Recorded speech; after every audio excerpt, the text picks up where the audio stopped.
요즘 우리 사회가 레트로 열풍이 불고 있습니다. 예전에 좋았던 그 과거에 좋았던 것들을 자꾸 이렇게 반복해내고 복고가 이렇게 많이 활성화되고 있는 것이지요. 그러다 보니 찬양도 그런 레트로의 열풍 가운데 있다, 그렇게 생각합니다. 제가 학창 시절에 신앙생활 했을 때는 기억하시는 분들이 계시는 분도 계시고 아닐 수도 있겠습니다만, 복음성가라고 CCM이라고 하는 그런 개념들이 온 교회 안에 가득했던 적이 있습니다. 그래서 그 CCM 가수들, 복음성가 가수들이 참 많이 활동을 했었는데, 그 가운데 제가 기억나는 분들 몇 분 이렇게 이름을 대면 아시는 분도 계시고 아니신 분도 분이 계실 텐데, 혹시 전용대 씨라고 혹시 기억하십니까? 불 속에라도 들어가서 이 목발 짚고 그렇게 찬양하셨던, 아마 나중에 목사님이 되셨죠. 그 전용대 씨를 필두로 해가지고, 그리고 김석균, 지금도 목사님 되셨죠. 최미, 그리고 최덕신, 주찬양, 그리고 늘노래, 소리엘, 박정호, 이런 분들이 그런 복음성가의 전성시대를 그렇게 이루었다, 그렇게 생각하고 그분들의 찬양을 참 많이 불렀습니다. 그런데 그런 복음성가의 그 주류 가운데 어떤 한 팀이 있었냐면 다윗과 요나단이라고 하는 그런 팀이 있었습니다. 그 황국면, 전태식, 지금은 아마 두 분이 다 목사님이 되어 계신 것으로 압니다. 그 황국면, 전태식이라는 분이 이 레트로의 열풍을 가지고 다윗과 요나단 랜선 찬양 콘서트를 하는데, 제가 우연히 거기에 들어가서 보는 건데 벌써 한 40년이 넘었더라고요. 81년에 데뷔하셨고, 그리고 그분이 1985년에 전국 복음성가 대회에서 입상을 하면서 이분들이 이제 교회에 알려지기 그렇게 시작했습니다. 그래서 이 다윗과 요나단이 누구냐 그걸 물으신다면, 저는 하나님의 사랑을 사모하는 자, 주만 바라볼지라를 작사 작곡하고 부르신 분이 바로 이 다윗과 요나단 이 팀이고, 그리고 요한의 아들 시몬아, 내가 다른 사람들보다 나를 더 사랑하느냐라고 주님이 물으셨네. 그 요한의 시몬 아들아, 이런 우리가 많이 불렀던 그 찬송도 이분들이 다 작업한 그런 곡입니다.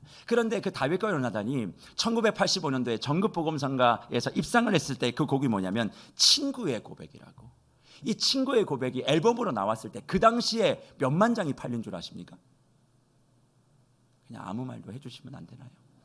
몇만 장 정도, 어느 정도 앨범이 팔렸을까? 그 당시 CD였거든요. 어느 정도 팔렸다라고 생각하십니까? 테이프하고 이거 다 해가지고 100만 장이 팔렸어요. 근데 그분들이 손에 쥔 건 얼마인 줄 아십니까? 70만 원. 계약이라는 게 없었으니까 그 당시에 CCM이라는 게 뭐가 있어요. 그러니까 회사만 돈 번 거예요. 100만 장을 팔았던 그 곡이 정말 아름다워요. 근데 이제 자기들의 어떤 알려지는 곡이라고 해서 친구의 고백을 통기타를 가지고 우리 황국면, 전태식 목사님이 딱 부르는데, 그때 생각이 나는 거예요. 그 친구의 고백이 가사가 이렇거든요. 아름다웠던 지난 추억들, 사랑했었던 많은 친구들, 멀고도 험한 고난의 길을 나 이제 말없이 주님을 위하여 떠나야지.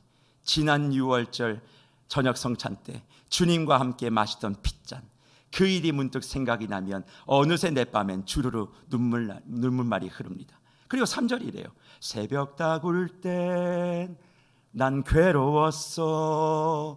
풍랑이 일면 난 무서웠어. 하지만 이젠 두렵지 않아. 이 세상 끝까지 주님을 위하여 죽을 텐데, 수없이 많은 사람들 위해 당신이 바친 고귀한 희생, 영원히 당신과 함께 있고파 사랑의 십자가를 맞이하네. 이걸 통기타를 탁 치고 부르는데 제 눈에 뺨에 눈물이 쫙 흐르는 거예요. 그러면서 그때의 나의 신앙, 이런 것들을 얼마나 많이 경험했는지 모릅니다. 그런데 이 친구의 고백을 갖고 눈물을 흘리고 있는데, 그 다음 곡이 뭐냐니까 이사야 41장이었어요. 이사야 41장. 그걸 두 분이 부르시는데, 두려워 말라, 내가 너와 함께 하리라. 놀라지 마라. 나는 내 하나님이라. 내가 너를 굳세게 하리라. 참으로 너를 도와주리라. 참으로 나의 의로운 손으로 너를 붙들리라. 두려워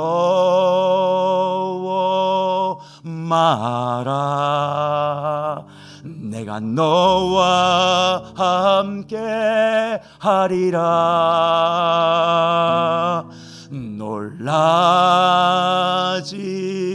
마라. 나는 내 하나님이라. 이 찬송을 부르는데 제가 1시간, 2시간 이걸 찾아가지고 제 목양실에 틀어놨어요. 그냥 이 두 분이 통기타 손을 가지고 이걸 부르는데 주님이 내게 하시는 말씀입니다. 처음에는 눈물이 맺혔다가 그 다음에 떨어졌다가 그 다음에 엉엉 울기도 하고, 그러면서 주님께서 주신 이 말씀을 내가 폈어요. 이사야 오늘 우리가 읽은 41장 10절. 두려워하지 말라. 내가 너와 함께 하리라. 놀라지 말라. 나는 내 하나님이 되리라. 내가 너를 굳세게 하리라. 참으로 너를 도와주리라.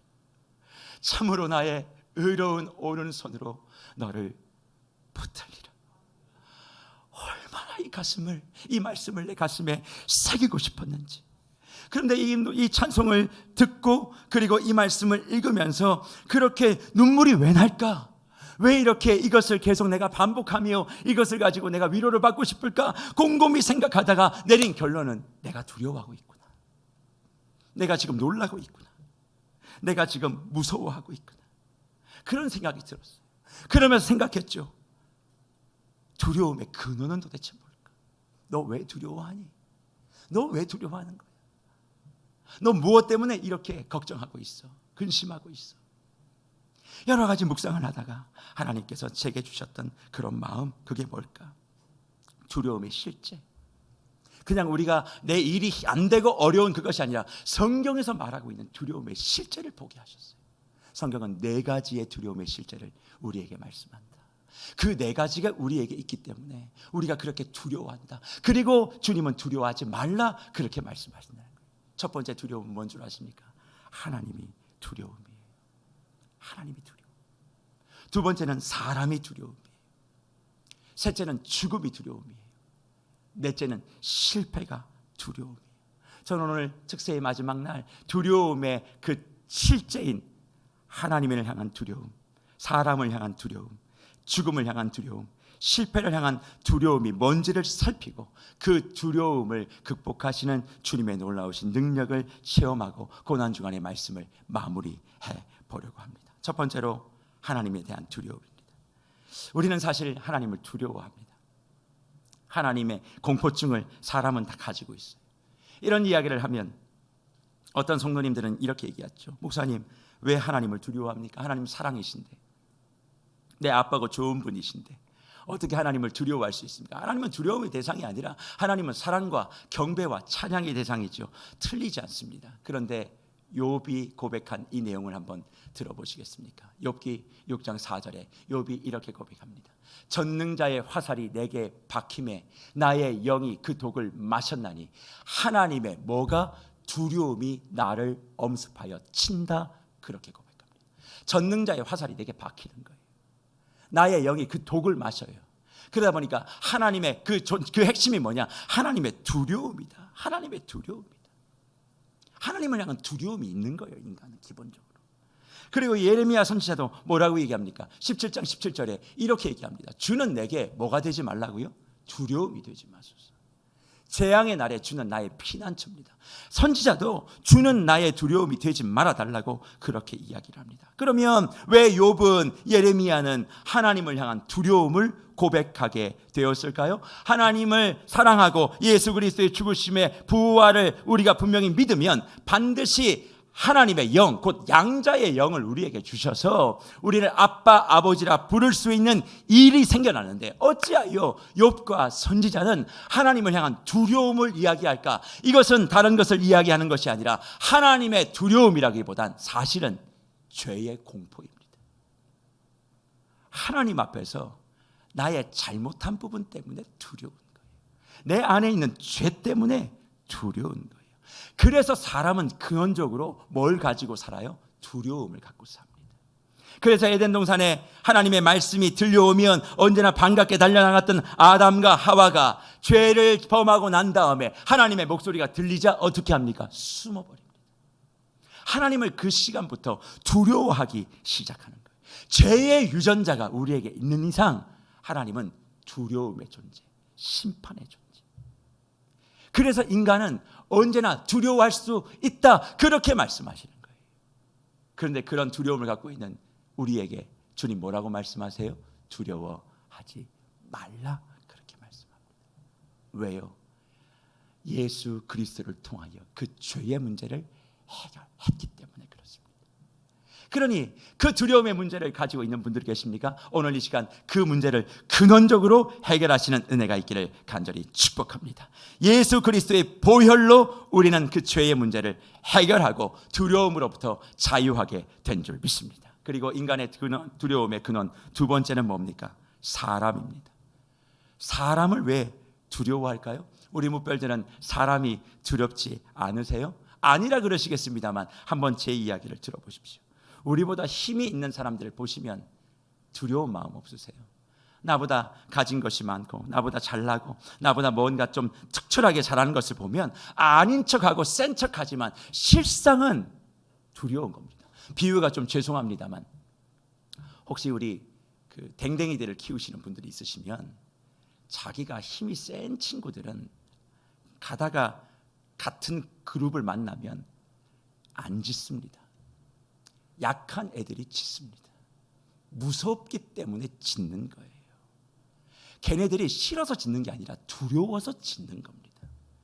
근데 자기가 이기겠다고 생각하는 애들은 신경도 안 씁니다. 그래서 겁 많은 애들이 그렇게 짖어대는 거예요. 표현이 좀 죄송했습니다. 사람도 똑같은 거예요. 무서우면 시끄럽습니다. 무서우면 내가 약한 거를 커버하려고 강한 척을 합니다. 무섭기 때문에 그렇게 하는 거예요. 그러니까 내 속이 비어 있으면 자꾸 겉옷으로 치장하려고 해요. 내가 자존감이 높고 내가 모든 부분에 별로 마음속에 이렇게 꺾일 게 없으면 상관없는데 마음이 허하니까 겉이라도 연지곤지 찍고 다 하는 거예요. 왜? 사람에 대한 두려움. 그래서 사람은 언제나 가장 사람을 두려워합니다. 그래서 옛날 어른들이 항상 하셨던 뭐예요? 어디 나가면 얘야 차 조심해라. 그 다음 뭐 조심하라고 얘기하죠? 얘야 개 조심해라. 그 다음 마지막 뭐예요? 얘야 사람 조심해라. 차 조심하고 개 조심하고 사람 조심해라. 그렇게들 얘기하셨다. 그러니까 사람이 사실 제일 무서워요. 그러니까 사람에 대한 공포심을 늘 사람은 가지고 있습니다. 그 대표적인 사람이 누굴까요? 사울이에요. 사울은 누구에 대한 두려움이 있었냐면 다윗에 대한 두려움이 있었습니다. 모든 것이 나보다 더 나은 다윗이 왕이 되면 나는 어떻게 될 것인가에 대한 두려움이 있었던 거죠. 그러니까 그 두려움에 사로잡히니까 고통은 누가 받아요? 사울이 받았던 거예요.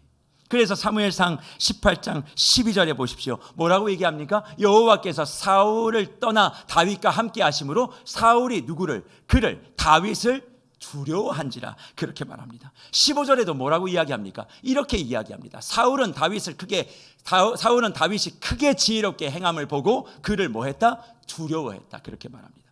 29절에는 이렇게까지 이야기합니다. 사울이 다윗을 더욱 두려워하여 평생에 다윗의 대적이 되었다. 그렇게 이야기하는 거예요.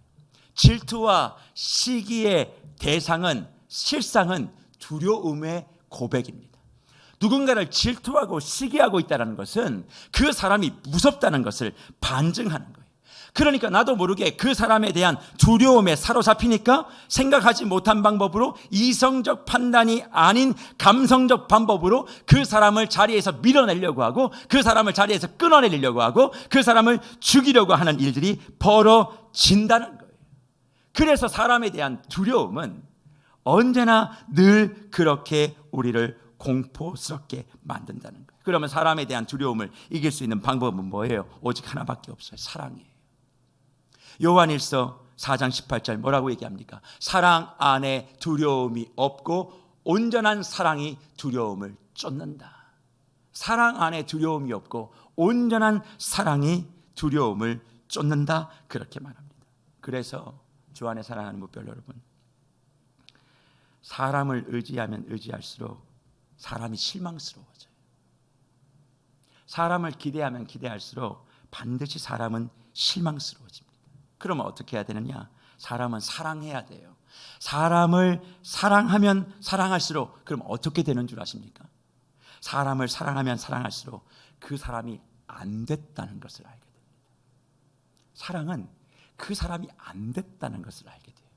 그 사람 참 불쌍하다.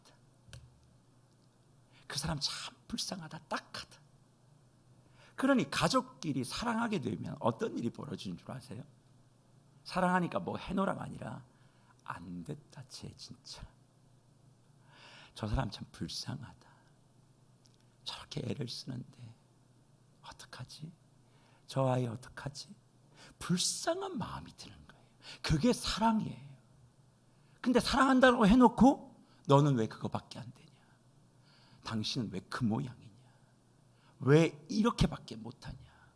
옆집에 철수를 봐라. 영희 아빠를 봐라. 그렇게 계속 이야기하면서 마음에 불편함을 주는 것, 그건 뭐예요? 사랑이 아니죠. 온전한 사람은 두려움을 내쫓는다 그랬는데, 그럼 두려움은 어떻게 해요? 그 사람이 불쌍히 보여야 된다는 거예요. 그러니까 사울이 만약 다윗을 뭐 했다면? 사랑했다면, 요나단처럼 다윗을 사랑했다면 그의 인생의 말로가 비참하지 않았다. 그러니 사랑은 감정을 말하는 게 아니죠. 오래 참는 것, 자랑하지 않는 것, 투기하지 않는 것, 교만하지 않는 것, 내 생각을 집어넣어 움직이는 게 사랑이 아니에요. 내 뜻대로 하는 것이 사랑이 아니라 이런 마음으로 상대를 바라보는 거예요. 그리고 그를 불쌍히 여겨지니까 어떤 일이 벌어질까요? 살리고 싶은 거죠. 그러니까 그런 마음으로 사랑하면 나도 시기와 질투로부터 자유케 되어지니까 나도 살게 되어지고, 저 사람을 바라보면서 나를 공격해도 그래, 얼마나 자라온 환경이 힘들고 그의 마음 가운데 결핍이 있으면 이거 하나에 목숨을 걸고 저럴까? 그래, 가져라. 불쌍하다. 그렇게 생각하며 그의 마음이 살아나기를 기도하는 것 아니겠습니까? 그러니까 남도 살리게 되는 거예요. 그런데 교만하고 자기 뜻대로 하기를 원하는 사람은 결국 어떻게? 나도 죽이고 남도 죽이고. 저는 우리 세계로 교회 주의 무별들이 사람으로부터의 두려움을 온전한 사랑으로 해결하시는 은혜가 있기를 간절히 축복합니다. 그 사랑의 근원은 예수 그리스도죠. 불쌍히 보이시는 주님. 우리 첫째 날 말씀 들었지 않습니까? 아들의 나인성 홀로 된 여인의 그 아들을 살리시면서 불쌍히 여기시고 가까이 오사 관에 손을 대시고 일어나라 말씀하신 관뚜껑이 열리고 그가 일어났던 역사, 그것이 사랑을 통해 우리의 심령 속에 임하게 될 줄 믿습니다. 그리고 세 번째로 인간의 근원적인 두려움의 실제, 그것은 죽음이에요. 죽음이 지금 내 삶에 와닿아 있지 않기 때문에 죽음에 대한 두려움이 별로 없는 것 같지만 우리 모두는 삶에 대한, 생존에 대한 애착을 가지고 있습니다. 뭐 어른들, 아유 목사님 빨리빨리 내가 죽어야지요, 전 그걸 절대 믿지 않습니다. 목사님, 저 같은 게 뭘 할 수 있겠어요? 빨리 주의 품에 안겨야죠. 저는 절대 그 말에 혹하지 않습니다. 저를 떠보려고 그런 말씀을 절대 하지 마십시오. 그 말은 무슨 얘기냐면, 목사님하고 좋은 거 많이 보고 살고 싶어요. 오래오래 교회가 부흥되는 거 보고 싶어요. 저는 그 말로 번역해서 듣습니다. 아멘이랍니다. 그래서 죽음이라는 것이 사실 실제가 아니니까. 그렇지만 우리가 어쩔 수 없는 순간이 있죠. 저 여러분이 언젠간 이 삶의 생애를 마무리하게 되어지는 그 시간이 있습니다. 그래서 인간은 근원적으로 죽음에 대한 공포가 있어요. 사실 오늘 1초 1초 시간이 지나가고 있는 것이 보다 나은 내일을 향해서 걸어가는 것이지만, 엄밀히 얘기하면 죽음을 향해 걸어가고 있는 것 아닙니까? 내 시간이 언제 멈춰질지 모르고 내 심장이 언제 그쳐질지 모르지만, 매일매일 우리는 내 생의 마지막을 향해서 걸어가고 있는 것. 그러니 얼마나 우리의 삶은 의식하지 않아도 죽음에 대한 두려움을 갖지 않겠어요. 그래서 호스피스 병상이라고, 암투병 환자들이 마지막에 거치는 그 호스피스 병상을 살피는 그 호스피스 의사 김여환 씨라는 분이 계십니다. 그 김여환 씨가 기록한 책이 하나 있는데, 1000번의 죽음이 내게 알려준 것들. 호스피스 암 환자를 1000명 이상 운명하는 것을, 별세하는 것을 곁에서 지키면서 1000번의 죽음이 내게 알려준 것들이라는 책을 기록하는데, 그 책의 내용에 이렇게 기록합니다. 수많은 사람들이 죽어가는 이 자리에서 삶을 극단적으로 포기하고 싶고 더 이상 희망이 없다고 생각하는 사람들에게 나는 호스피스 병동을 찾아오라고 말하고 싶다. 찾아오면 나는 이런 말을 해주고 싶다. 우리는 죽음과 싸워서 이길 수 없다. 죽음과의 싸움을 통해서 우리가 깨닫게 되는 것은 어쩔 수 없는 패배, 절망스러운 예감뿐이다. 싸우는 동안에는 지치고 상처투성이가 되지만 싸움을 멈추면 삶이 보인다. 그때 비로소 최선을 다해 하루하루를 살아갈 수 있다. 그렇게 말합니다. 그러면서 무슨 이야기를 하느냐 한번 잘 들어보세요. 내일을 포기하면 뜨거운 오늘이 있다. 나중에 행복한 것보다 더 중요한 것은 지금 이 순간 행복한 게 아닐까? 오늘을 즐기는 사람이라야 마지막이 다가왔을 때 얼마 남지 않는 삶도 즐길 수 있다. 이 순간 감사하는 그것이 진짜 행복이다. 그렇게 그를 정리합니다. 죽음은 싸움의 대상이 아니라고 얘기해요. 싸워봐야 이길 수가 없다라는 거예요. 인간은 죽음 앞에 무력하니까. 그러니까 그걸 붙들고 싸우면 내가 피투성이가 된다는 거예요. 그러니까 죽음의 문제 가지고 벌벌 떨지 말라고요. 여기에 지금 우리 지체들 가운데서 우리 남자분들 또 군대 입대할 때 막 그러거든요. 전쟁이 나면 어떻게 하냐 막 얘기하는데, 뭘 어떻게 해요? 주님 찬송하고 있으면 되는 거지. 방법 있어요? 없어요. 기회 되면 교회당으로 달려오세요. 우리 함께 찬송하게. 그것 말고 무슨 답이 있겠어요? 타이타닉 영화 볼 때 마지막에 그 침을 쫙 하는 장면에서 내 주를 가까이 하게 하시면, 그거 쫙 연주하고 연주가들이 들어가는데, 그거 딱 끝나고 난 다음에 무슨 장면이 나옵니까? 거기에 선장이 키를 딱 잡고 마지막에 확 파도 열려서 나가는 그 모습. 우리는 그렇게 멋지게 장렬하는 거예요. 그러니까 그게 다 왜 가능하게 되느냐? 이건 내가 싸워서 될 문제가 아니라 주님이 정복하신 일이지 않느냐. 죽음의 문제를 주님이 정복하시고 십자가의 죽음을 통해서, 부활을 통해서 이미 해결하셨다면, 죽음의 문제를 가지고 상처투성이 되지 말고 오늘 우리에게 주어진 삶을 행복으로 받고 그 삶을 감사함으로 살아가 보자. 그렇게 말씀하고 있는 거예요. 내가 언제 죽을지에 대한 거에 대한 시간표를 작성하지 말고, 오늘 하나님 우리에게 삶을 주셨으면 오늘 하루 주님을 찬송하고, 오늘 고난주간 특세와 내일 부활주일 예배가 내 인생의 마지막 예배가 된다라고 생각하고 온 마음과 정성을 다해서 한번 예배 드려보는 거예요. 내일을 생각하지 않고 오늘 내게 삶을 주셨으니 집중해서 예배하고 부활절 찬송도 부르며 부활절에 하나님께서 내게 주신 마음의 헌금도 한번 드려보며 다시 드릴 수 없는 그런 시간들이라 생각하고, 하나님 내가 드릴 수 있는 최고의 것을 하나님 앞에 드립니다. 그런 마음을 가지고 하나님 앞에 서게 되어질 때 반드시 그 삶을, 행복한 삶을 살게 해주시고 죽음의 공포로부터 저와 여러분을 해방해 주시겠다. 그렇게 말씀해 주는 줄 믿습니다. 오늘 고난주간 특세가 여러분의 인생의 가장 신앙의 최전성기가 되는 은혜가 있기를 간절히 축원합니다. 죽음의 문제에서 자유로워 주십시오. 죽음의 사망 권세를 주 예수 그리스도께서 해결해 주셨습니다. 그러니 그 문제 가지고 나 안 죽어야 되는데 어떡하지? 뭐 좀 하나 하면 이래 되면 어떻게 저래 되면 어떻게, 그렇게 두려워하지 마시고 다시 한번 주님 앞에 딱 붙잡아 주시는 저와 여러분이 되시기를 간절히 축복합니다. 그리고 마지막으로 두려움의 실제 네 번째는 실패입니다. 실패에 대한 두려움. 이 실패에 대한 두려움에 대하여 이사야는 이야기하는 거예요. 사실 이사야 선지자는 자신의 시대에서 170년에서 180년 정도 이후에 일어날 일들을 주님으로부터 계시받아 기록하고 있는 것입니다. 지금의 당대의 일이 아니라 170년에서 180년 정도의 그 시간이 지나가고 난 다음에 이스라엘의 백성에 무슨 일이 일어날 것을 예언하고 있는데, 그 예언의 지금 상황이 뭐냐면 바벨론 포로에 잡혀온 지 한 40년에서 50년 정도 되는 시간입니다. 그러면 생각을 해보세요. 바벨론 포로에 40년에서 50년 정도 잡혀왔으면 이스라엘 백성들이 듣고 싶은 말씀이 뭐예요? 언제 여기서부터 우리가 해방되리라는 거예요. 근데 이사야를 통해서 하나님 말씀하시는 건 뭐예요? 170년, 180년 이후의 일을 기록하게 되는 거예요. 나는 오늘에 관심이 있는데 주님은 170년, 180년 이후의 이야기를 하고 있는 거예요. 그런데 이 이사야를 기록했을 때의 시대적 상황이 어떻게 되느냐? 갑자기 바벨론 왕이 죽어요. 고레스가. 그러니까 우리로 얘기하면 군사 쿠데타가 일어나는 거예요. 군사 쿠데타가 일어나게 되니까 모든 것이 다 지금까지 질서 정연하게 왔던 것들이 뒤죽박죽이 되어지는 거예요. 쿠데타가 일어나게 되어지면 나라의 정세가 불안해지잖아요. 그런데 그럴 때에 그런 불안한 나라 속에 잡혀있는 이스라엘 백성은 뭐예요? 포로예요. 식민지 사람들이라고요. 정세가 불안할 때 이 식민지 사람들은 아무것도 아니에요. 오히려 아무것도 요구할 수도 없었지만 그 상황에는 더 힘들었던 거예요.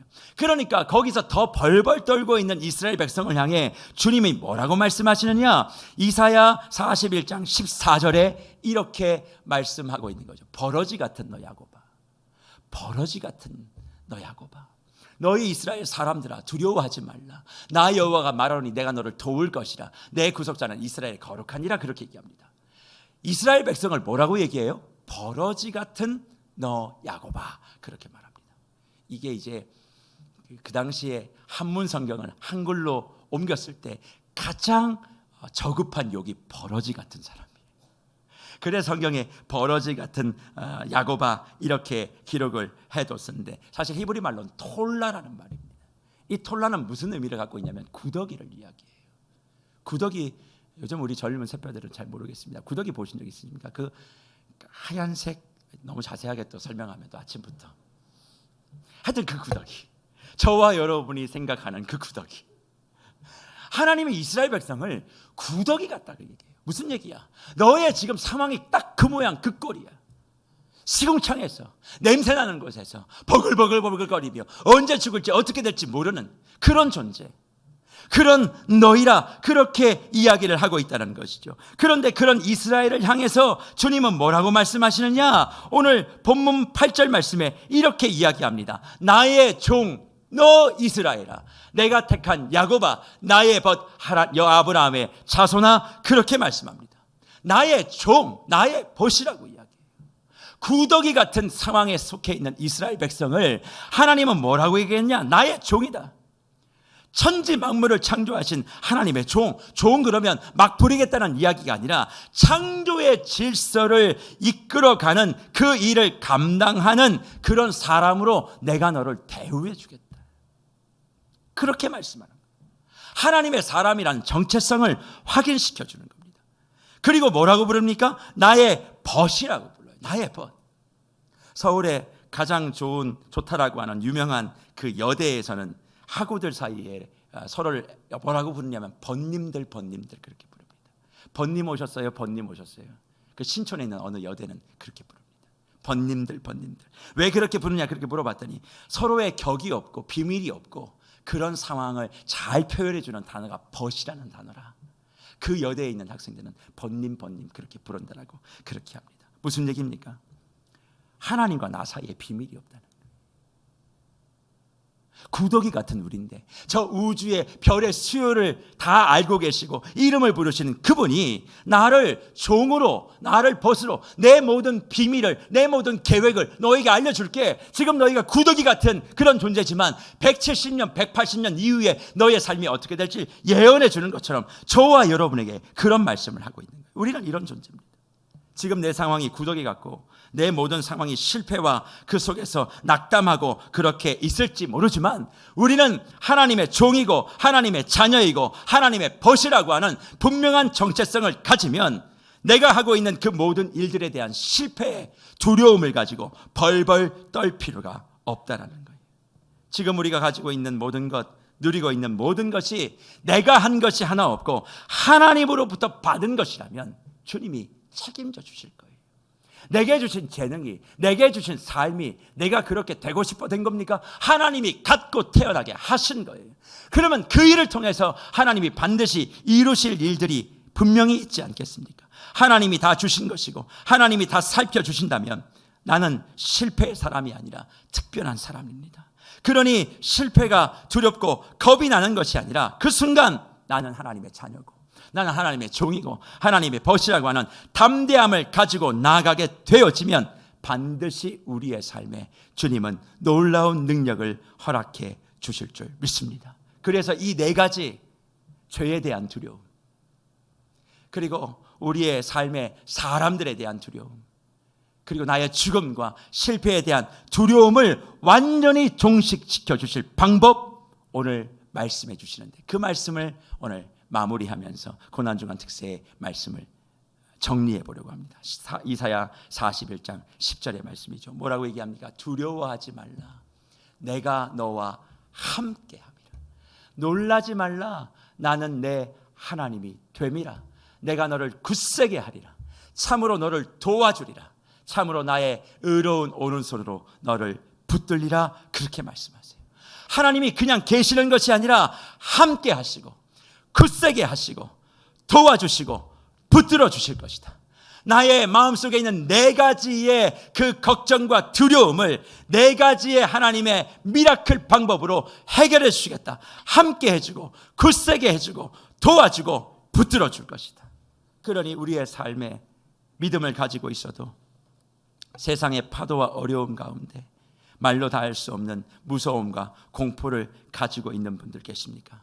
오늘 이사야 41장 이 10절의 말씀을 가슴속에 새기시는 저와 여러분이 되시기를 간절히 축복합니다. 그럴 때 주님께서는 우리의 삶에 마음과 정성을 다하여 주셔서 함께 해주시고 굳게 해주시고 도와주시고 붙잡아 주실 것입니다. 그러면 무엇을 우리가 두려워하겠습니까? 오늘 고난주간 특세를 통하여 우리에게 주셨던 그 매일매일의 말씀을 가슴속에 새기시고 오늘 이사야 41장 10절의 말씀을 하루 종일 묵상하고 기도하시면서 내일 영광스러운 그 부활의 능력을 우리 하나님 앞에 온전히 올려드리는 그런 귀한 복이 있기를 간절히 축복합니다.